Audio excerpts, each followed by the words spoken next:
அவர் வந்து 100% business man. Trump means business. அவருக்கு வந்து பிசினஸ் தவிர வேற ஒண்ணும் கிடையாது. நேற்று கூட பாத்தீங்கன்னா அயர்லாந்துல போய் கால்ஃப் மைதானத்தை போய் அவர் சொந்த கால்ஃப் மைதானத்தை போய் இனாகுரேட் பண்றார்.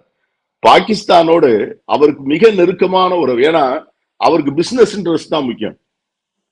அந்த ட்ரம்ப் கிரிப்டோ கரன்சிய முதல்ல அக்செப்ட் பண்ண நாடு வந்து பாகிஸ்தான். பாகிஸ்தான் தான் அந்த ட்ரம்பினுடைய கிரிப்டோ கரன்சியை வந்து அட்மிட் பண்ணி அதுல இன்வெஸ்ட் பண்றதுக்கான பெர்மிஷன் எல்லாம் அந்த நாட்டுல வந்து கொடுத்திருக்கிறாங்க. இப்ப அவர் என்ன நினைக்கிறாருன்னா, பாகிஸ்தானோடு தனிப்பட்ட முறையில அவர் வந்து உறவோடு இருப்பது வந்து அவருடைய எக்கனாமிக் இன்ட்ரெஸ்ட், அவருடைய பிசினஸ் இன்ட்ரெஸ்டுக்கு பெரிய ஒரு இதுன்னு நினைக்கிறார்.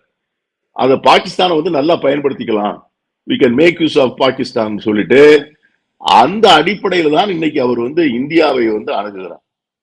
ஆகவே இது வந்து மோடிக்கு வந்து நம்ம படிச்சு சொன்னோம். அதாவது ஒரே don't place all your X in one basket சொல்லுவோம்.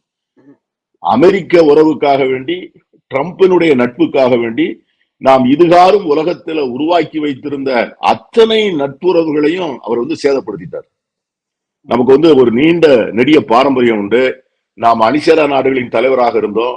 உலகத்துல எங்கெல்லாம் வன்முறை வந்ததோ, எங்கெல்லாம் ஜனநாயகத்திற்கு அச்சுறுத்தல் வந்ததோ, எங்கெல்லாம் தேசிய பேரிடர்கள் வந்ததோ, அப்பொழுதெல்லாம் இந்தியா வந்து முன்னணியில நின்று உலகத்திற்கே வழி காண்பித்திருக்கிறது.